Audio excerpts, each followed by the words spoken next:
샬롬, 초인류 정상국가 28번째, 경영 마케터들을 비롯하여 모아진 데이터들을 가공시킬 전문가들과 실제 드론 등을 제작 및 작동시킬 전문 구성원들의 다양한 재능들이 한데 모여져야만 현실화시킬 수 있다.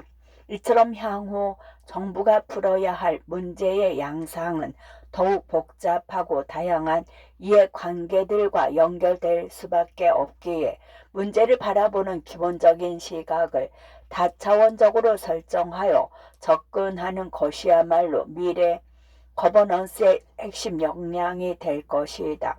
그러기 위해서는 호기심으로 가득 차 있고 관찰력까지 뛰어난 우리 젊은 인재들의 전문성 고취와 제 기량을 발휘할 수 있는 참여 루트 설계가 그 어느 때보다 시급하다.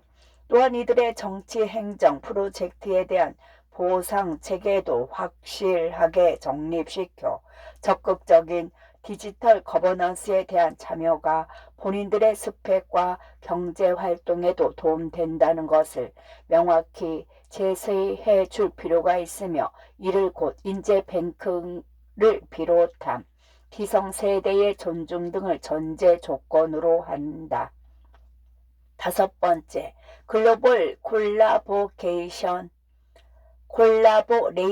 강화. 과거 정부의 역할은 물리적인 영토 내 주권 행사를 통해 국민들의 삶을 책임지는 아날로그 형식이었지만 이제는 디지털로의 빠른 전환을 앞두고 중대한 시대적 도전과 마주하게 되었다. 현재 AI를 비롯한 데이터 혁명이 가져다주는 기술 패러다임은 물리적인 국경과 국민들의 국적 등을 모두 초월하며 기존 국가의 독점 방식과 통제 메커니즘을 쉽게 넘어설 수 있게 되었다. 초연결망으로 이어져 있는 가상 네트워크의 발달은 언제 어디서든 온라인 연결 노드만 확보되면 시공간 제약을 넘어설 뿐만 아니라 국가를 비롯한 공공기관의 감시를 벗어나 자체적인 활동을 얼마든지 수행할 수 있으며 이러한 현상은 대한민국을 넘어 전 세계적인 현상으로 나타나고 있다. 또한 AI와 데이터 관련 기술들은 필연적으로 정보와 그것을 처리하는 알고리즘과 연결되며 이는 곧 거시적 글로벌 안보와 정치, 경제 등에 관한 영역에까지 깊숙이 연관될 수밖에 없다. 이런 배경 속에서는 특정 국가가 나홀로 별도로 글로벌 데이터 흐름을 추적하고 관리하는 것이 사실상 불가능하다. 그러기 때문에 대한민국이 선제적으로 동일한 국가 이성을 공유하는 동맹국들과 함께 디지털 얼라이언스를 체결하여 공동의 글로벌 디지털 스탠다드를 만들어내기 위한 협업을 적극적으로 모색한다면 글로벌 기술 트렌드를 선도할 수 있는 기회의 장을 마련할 가능성이 있다. 가령 미국 통신정보표준협회는 사물 인터넷 프레임워크를 만들어내기 위한 국제표준 설계에 돌입했고 구체적으로는 데이터 공유 및 교환 그리고 스마트 도시 속 민관협업 모델 등에 관한 발전 로드맵을 만들고 있는데 여기에 우리나라 과학기술 분야 기관들과 관련 분야 최고 인재들을 엄선하여 글로벌 표준 설정의 지분을 확보하기 위한 협업 제안을 적극적으로 타진해 본다면 한미 중심의 사물 인터넷 프레임워크 개발에 선제적인 물꼬를 틀 수 있을 것이라 생각한다. 아울러 글로벌 대중을 대상으로 정부의 혁신 파트너십을 맺어보는 것도 발상의 전환이 될 수 있다. 특히 전 세계에 퍼져있는 우리 동포들의 네트워크를 위해 대한민국 정부 차원에서 온라인 플랫폼 등을 위시한 소통 창구를 적극적으로 마련해 보는 것도 방법이다. 아무리 똑같은 대한민국 사람이라 할지라도 한반도를 넘어 외지에서 터전을 잡은 동포들이 가지고 있는 아이디어와 역량 등은 더 색다르고 다양하게 발달되어 있을 수밖에 없다. 특히 동부들이 해외에서 거주하면서 자연스레 가지고 있는 정보를 비롯하여 자신들의 융복합적 사고 방식과 노하우 등을 데이터화하여 이를 정부 차원에서 관리해 줄 수만 있다면 이는 국가적 차원에서도 매우 귀한 자원을 확보한 것이나 다름없다. 오히려 해외 동포들은 대한민국 안에서 보지 못했던 문제들과 새로운 관점들을 바깥에서 체득한 경험과 정보 등을 통해 우리에게 제공해 줄 수 있는 잠재성을 갖춘 인재들이다. 특히 이분들은 해외 장벽과 마주하여 자신들만의 현지화 전략을 통해 스스로의 생존을 책임지는 데 성공한 영웅들이다. 대한민국이라는 공통점을 토대로 본국 정부가 해외에 성공적으로 안착한 동포들과의 혁신 파트너십을 맺을 수만 있다면 이는 국가적 차원의 다원성과 창의성을 증진시킬 수 있는 중요한 전환점이 되리라 예상한다. 대표적인 예로 실리콘밸리에 거주하는 우리 동포 중 현장에서 리더십 역할을 훌륭히 수행하고 계신 분들이 많은데 이런 분들과의 꾸준한 교류를 바탕으로 대한민국 거버넌스에 대한 외부적 관점에 기초한 피드백을 충분히 확보할 수 있으리라 본다. 이처럼 대한민국의 K디지털 거버넌스의 글로벌 콜라보레이션은 궁극적으로 두 가지 혁신을 목표로 한다. 하나는 LA 시대에 접어들어 국제적 차원에서 합의해야 할 표준 설계에 있어 대한민국의 진취적으로 참여하여 글로벌 지분을 선점하는 것이다.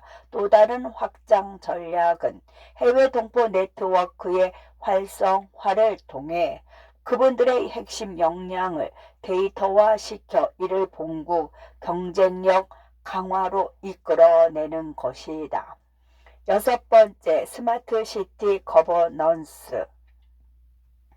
21세기에 접어들면서 가장 도드라지는 특징 중 하나는 거대 도시의 출현이 가속화되고 그 숫자 역시 시간이 지날수록 증가하여 수도권과 같은 메트로폴리스를 형성하게 되는 것이다.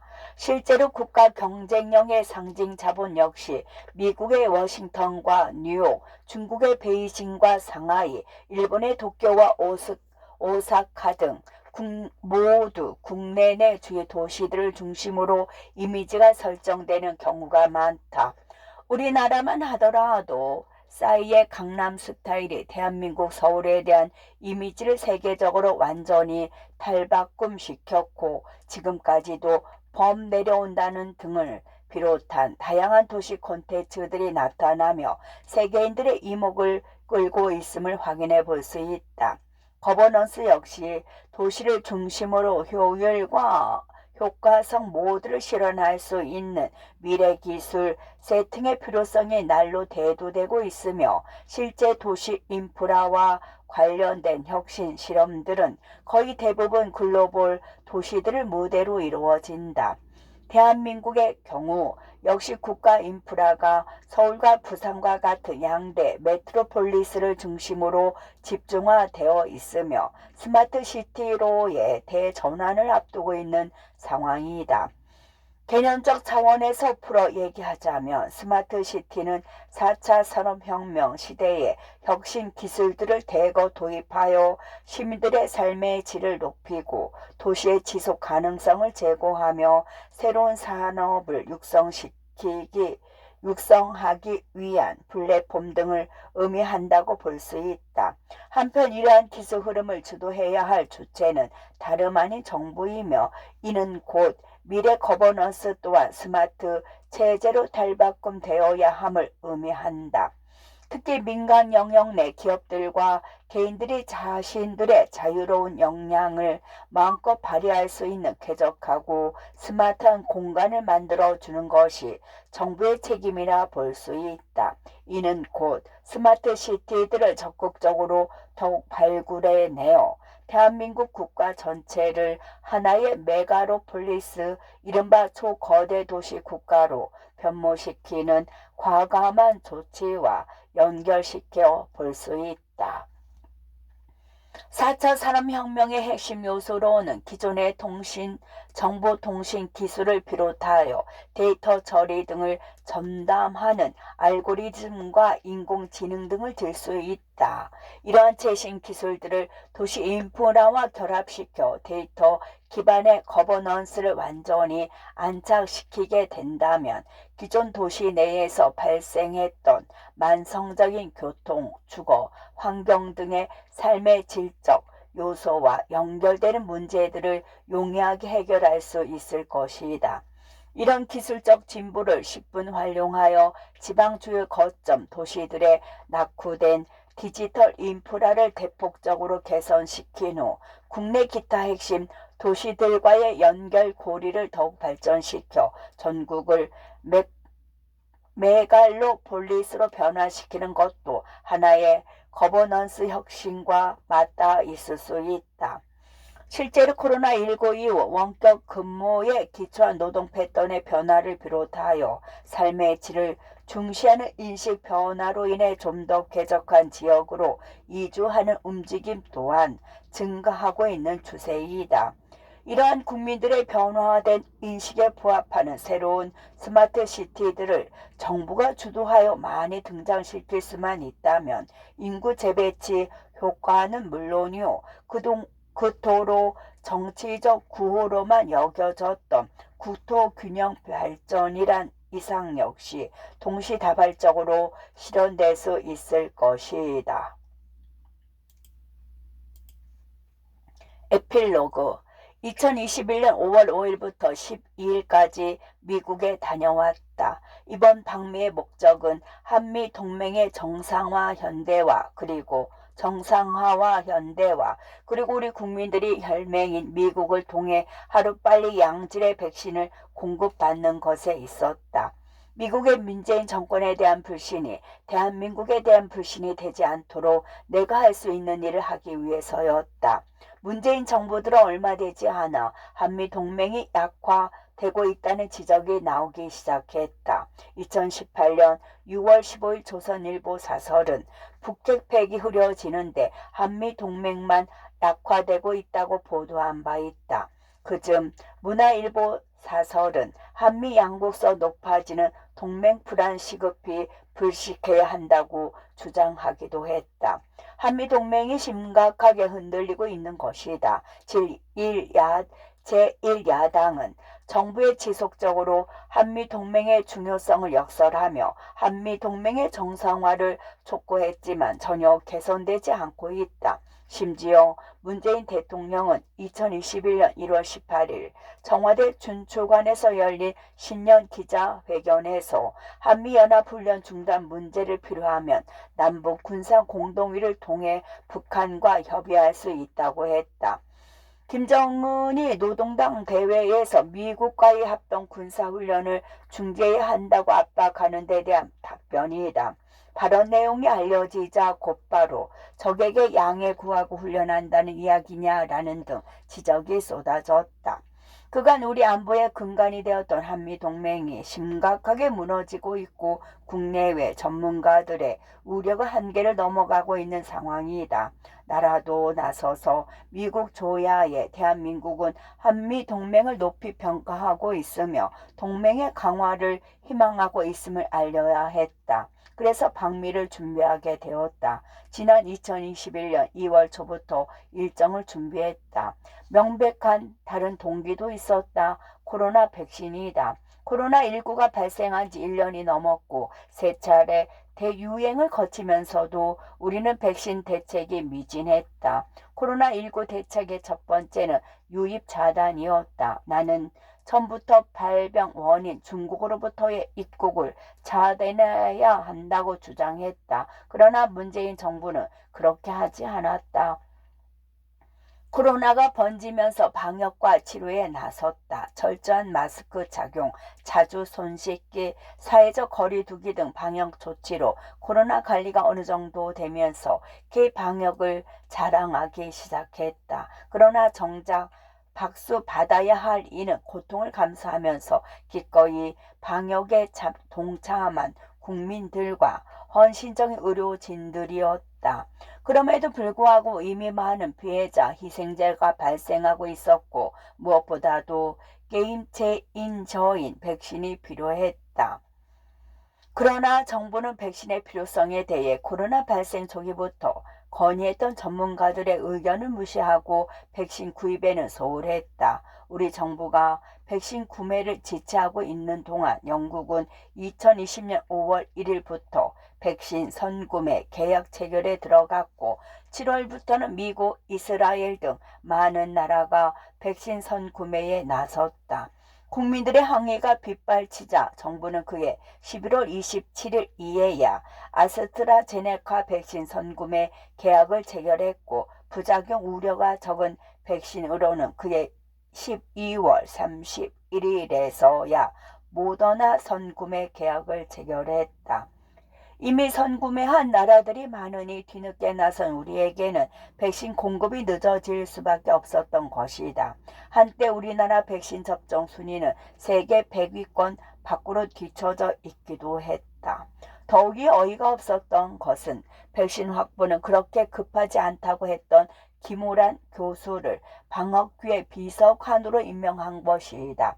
2021년 4월 16일 나는 미국에 가서 당시 백신 선진국이 된 미국으로부터 대한민국의 백신 우선 공급을 요청해야겠다는 생각을 했다.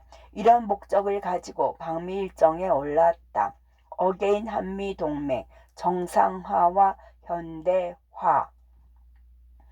미국의 대표적 싱크탱크 헬리티지는 코로나로 인해서 문을 닫았다가 감사하게도 15개월 만에 첫 외부 손님으로 나를 초청해 한미동맹의 미래를 논의하게 되었다. 헬리티지 재단의 월터 로만 소장 및 동북아 전략 연구원들은 이구 동성으로 한미동맹을 크게 우려하면서 문재인 정권에 대해 기대 심리를 크게 낮추었다. 핵심은 북한에 대한 문재인 정권의 인식이었다. 한마디로 북한의 권리는 그렇게 챙기면서 왜 그들에게는 떳떳하게 의무를 지우지 못하느냐가 헤리티지 재단 내 날카로운 지적이었다. 문재인 대통령 시 소우주에 만족하는 비정상 외교는 앞으로 미국 내에서 신뢰받기는 어려워 보인다.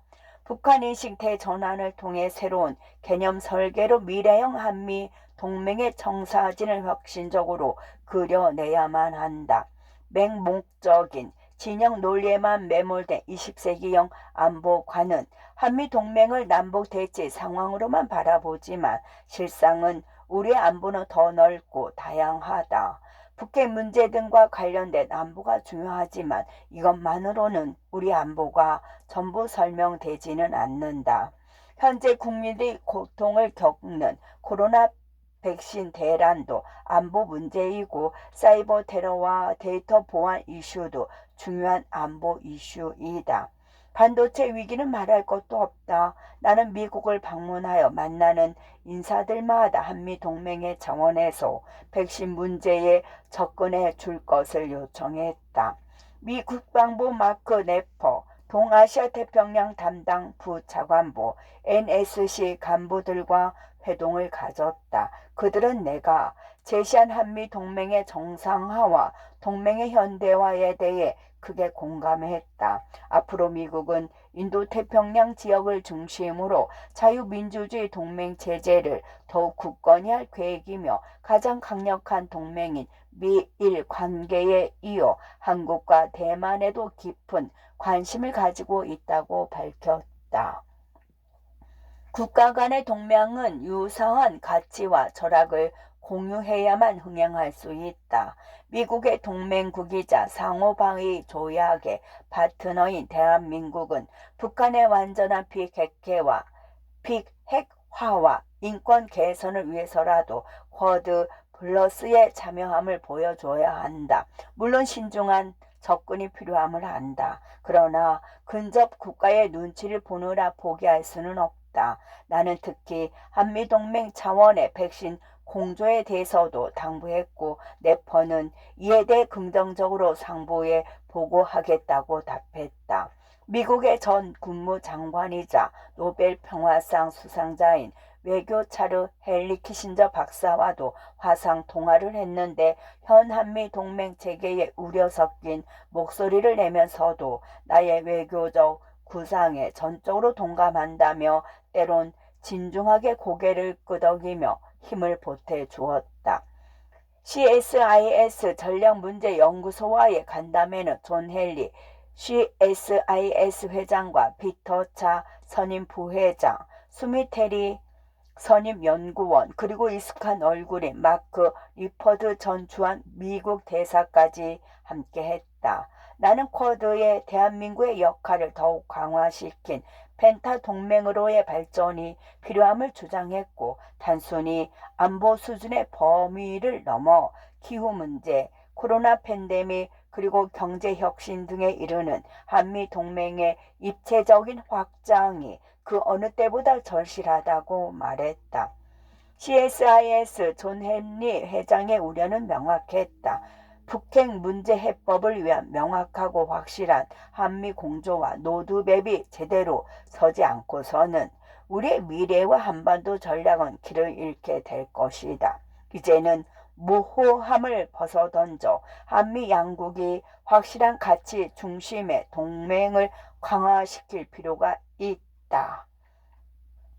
미국 외교 싱크탱크의 공통 관심사는 중국과 미국에 대한 한국 정부의 모호한 입장과 이로 인한 한미 간 역할 분담의 불명확성이었다. 결국 문재인 정권의 중국 편향 외교는 한미동맹 파트너십의 근본적 의구심을 종식시킬 수 없음을 의미하는 것이다. 어설픈 중립은 결국 북핵을 비롯해 국제 관계의 어떤 문제도 풀 수 없다는 사실을 잊지 않아야 한다.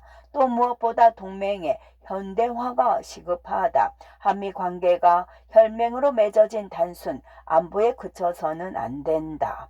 백전을 포함한 글로벌 보건 동맹에 이를 수 있도록 양국 간 관계와 상호 역할을 확장시켜야 할 때이다. 미국 국무부, NSC, 연방의원들, 전략 싱크탱크, 그리고 재계단체까지 내가 제시한 한미동맹의 정상화 방안에 대해 전적으로 공감한다며 일괄된 반응을 보였다. 그 외에도 존스 홉킨스 사이스 국제대학원의 아시아 태평양 소장, 미국 정보통신기술협회 핵심 인사들, 그리고 북한 자유연합 대표 수잔 숄티 여사와 하버드 벨퍼 연구센터 소속 탈북민 프로젝트 담당자 등 다양한 사람들을 만났다. 인권 변호사 출신 오바마의 단골집 에비크릴에서 수잔 숄티 대표를 만난 일은 특히 기억에 남는다. 정치가 아닌 진심을, 권력이 아닌 신념을 지키는 리더가 되라는 북한 인권 운동의 데모 숄티 대표의 진심 어린 당부는 진짜 인권은 편식하지 않는 인권이라는 것을 다시 한번 깨닫게 해 주었다.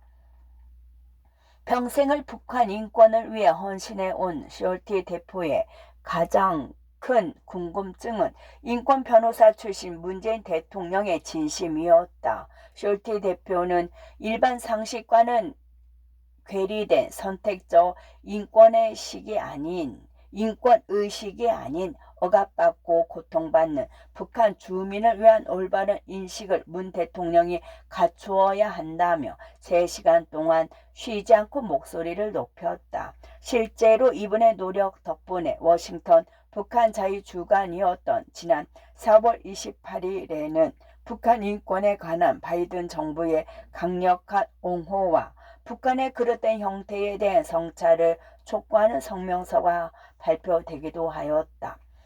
미국 의원들은 대북 전단 금지법에 대해 한국 정부가 왜 그런 시대착오적 법안을 통과시켜 인권 태부를 자행하는지 도무지 이해할 수 없다는 반응이었다. 백신 확보를 위해 백신 도입 문제는 정파에 상관없이 국민 안전을 위해 작은 힘이라도 보태겠다는 목표로 다녀온 나의 진심이었고 실제 만난 미국 조야 인사들의 공감과 지지를 받아내었던 여정이었다. 미국 국무부, NSC 연방의원들, 전략 싱크탱크, 그리고 미 상공회의소 임원단까지 만나 경제협력과 함께 미국 기업인 화이자 모더나의 백신의 한국 우선 공급 지원을 요청하도록 당부했다. 이는 민간 차원의 협조 요청을 한 셈인데 이렇듯 다각적인 소통을 통해 길이 뚫리기를 바랬기 때문이었다. 미국 연방하원 의원으로 크리스토퍼 스미스, 앤디 김, 영김, 미셸 박스틸 의원도 만났다. 만나는 분에게마다 한미동맹의 현대화 차원에서 백신 우선 지원을 요청했다. 모두 돕겠다고 했다. 특히 앤디 김 연방하원 의원의 경우 화상회의를 통해서 한미동맹의 현대화에 대한 의견을 나누었는데 앤디 김 의원은 그날 바로 해리스 부통령을 만나 동맹인 대한민국에 대한 백신 우선 지원을 강하게 제안했다고 한다. 현지 언론에 의하면 해리스 부통령은 한국에 대해 우선 공급 계획이 없었다고 하면서 충분히 공감이 가니 한국에 대한 백신 우선 지원을 검토하겠다고 약속했다고 한다. 앤디 김은 민주당 소속 의원으로서 해리스 부통령과 같은 정당 소속이어서 신속한 소통이 이루어졌던 것으로 생각된다. 커트 캠벨 백악관 국가안보회의 인도태평양 조정관도 만났다. 그는 한국을 최우선으로 하되 여의부는 많지 않다고 했다. 그러나 1시간 넘게 대화를 나눈 후 대화를 마치면서는 대한민국의 백신 우선 지원을 확실히 할 것이라고 밝혔다. 다만 당분간은 보완이라고 했다. 보완이라고 하니 더욱 신뢰가 갔다. 귀국 후 언론 보도를 통해 대한민국에 대한 미국의 백신 우선 지원 검토 소식을 듣게 되어 큰 보람을 느꼈다. 이번 방미를 통해 대한민국에는 아직 동맹의 가치를 굳건히 지키려는 정치인이 있다는 사실을 알렸다. 나아가 더욱 발전적인 가치 동맹을 주창했다. 방향도 있었다. 백악관 의회를 비롯해 조야의 많은 분들이 진심으로 호응해 주셨고 화답해 주었다. 며칠의 일정을 돌이켜보면 나라 밖에서 마주한 현실은 생각보다 더 심각했다. 직접 만난 미국의 정재계 인사마다 입을 모아 한미동맹을 걱정했다. 흔들리는 한미동맹, 지금이 마지막 기회일지도 모른다는 생각이 들었다. 한미동맹의 정상화 및 현대화는 물론이고 기존의 북핵 안보 문제뿐만 아니라 코로나 백신 확보, 북한 인권 문제, 기후 등 포괄적인 문제를 다각적으로 협의하며 해결해 나가야 한다는 확신을 갖게 되었다. 또한 시대착오적 세계관에 갇힌 운동권 세대의 어설픈 내수용 정치를 하루빨리 정리해야 한다는 절박한 마음이 들었다.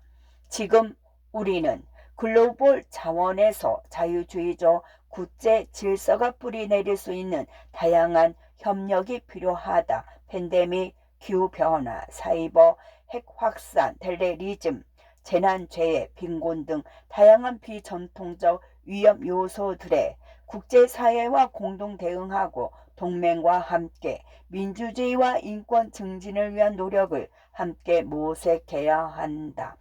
야당의 입장에서 의미 있는 방미 행보를 준비하는 것은 결코 쉽지 않은 일이었다. 그러나 많은 분들의 도움과 특히 청년 3인방의 헌신에 의해 방미 일정을 잘 마치고 성과를 낼 수 있었다. 도움을 주신 많은 분들께 감사의 마음을 전한다.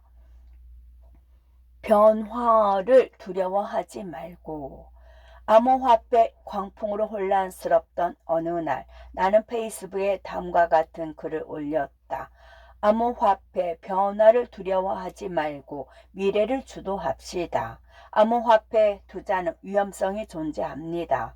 저는 암호화폐 시장이 더욱 거대해질 것이라고 믿고 있지만 암호화폐에 대한 무분별한 투자는 반대합니다. 그 누구도 여러분의 투자 손실을 책임져 주지 않을 것입니다. 그러나 미래 화폐는 결국 디지털 화폐로 전환될 것입니다. 우리는 현재 암호화폐가 가지고 있는 위험에 대해 속속들이 알아야 합니다. 하지만 세상이 변화하는 것을 두려워해서는 안 됩니다. 단지 위험하다고 해서 변화를 직시하지 못한다면 변화하는 세상에서 주도권을 빼앗기게 될 것입니다. 우리는 암호화폐 시장에 제도적 안전장치를 마련하는 노력을 기울임과 동시에 다가올 암호화폐 시장을 주도하는 국가가 되어야 합니다. 이러한 변화를 이끄는 역동성은 대한민국이 미래 성장 동력을 확보하며 디지털 강국, 블록체인 기술 강국으로 세계의 리더가 되는 기회를 제공할 것입니다. 투자자 보호는 외면하면서 투자 수익에 세금을 물리겠다는 것은 국민을 위한 올바른 국가의 자세가 아닙니다. 암호화폐 특별법을 조속히 마련하고 관련 제도에 대한 정비를 통해서 거래 안전성을 마련하는 것이 우선되어야 합니다. 이미 암호화폐 시장은 일시적 현상으로 볼 수 없을 만큼 세계적으로 거대해졌습니다. 암호화폐는 우리에게 미친 소리처럼 왔었지만 미래의 변화를 두려워하지 않았던 사람들은 암호화폐 시장의 주도자가 되고 있습니다. 암호화폐에 대한 위험성과 변동성, 그리고 투자 책임에 대해 경고하는 것과 암호화폐를 무조건 부정하는 것은 전혀 다른 이야기입니다. 암호화폐는 결국 미래 사회의 화폐가 될 것이기 때문입니다. 지금 암호화폐 시장을 들여다보면서 국가가 해야 할 일, 정치가 해야 할 일은 투자자를 보호할 수 있는 제도를 정비하고 암호화폐 전문가를 양성하고 블록체인 기술을 선도할 수 있는 지원을 아끼지 않는 것입니다. 암호화폐에 대한 안전한 투자 환경을 조성하는 것은 대한민국의 금융으로 미래 세계를 선도할 수 있는 큰 힘이 되어줄 것입니다. 국가가 미래로 향하는 국민의 발걸음을 잡아서는 안 됩니다. 더 안전하게 뛸 수 있는 판을 제공할 때 대한민국이 다시 한번 세계 속에 우뚝 설 것입니다. 우리 함께 변화를 두려워하지 말고 미래를 주도합시다. 그렇다. 지금 세계 모든 국가들이 미래를 바라보며 미래의 먹거리를 확보하기 위한 경쟁 전쟁에 뛰어들었다. 4차 산업혁명의 도도한 물결 속에서 도태되지 않고 앞서가기 위해 국가 차원의 시스템 점검과 변화가 한창이다. 암호화폐 역시 과거에는 생각하기도 힘든 것이었지만 이제는 현실이 되었다. 우리나라는 현재 누구에게든 지금 우리에게 필요한 시대 정신이 무엇이냐고 묻는다면 거의 대부분이 공정과 정의라고 대답할 것이다. 공정과 정의는 정말 중요한 가치이다. 그러나 좀 더 엄격한 시각에서 바라본다면 어찌 보면 이미 이루었어야 할 가치이다. 문재인 정권이 그 가치를 내빼겨쳐 버렸기에 다시 우리 앞에 소환된 것이다. 하지만 4차 산업혁명 시대의 미래를 바라보면 그것만으로는 부족하다. 4차 산업혁명 시대의 주인공은 우리 다음 세대인 청년들이다. 우리가 다음 세대와 함께 현재 잘못된 것들을 바로잡아 우리나라가 정상 국가로 회복되어야 초인류 정상 국가가 된다는 신념으로 함께 나아가기를 진정으로 바라는 마음이다. 다음 세대와 함께하는 초인류 정상 국가, 나의 꿈이다. 국민들과 함께 꾸고 싶은 꿈이다. 끝.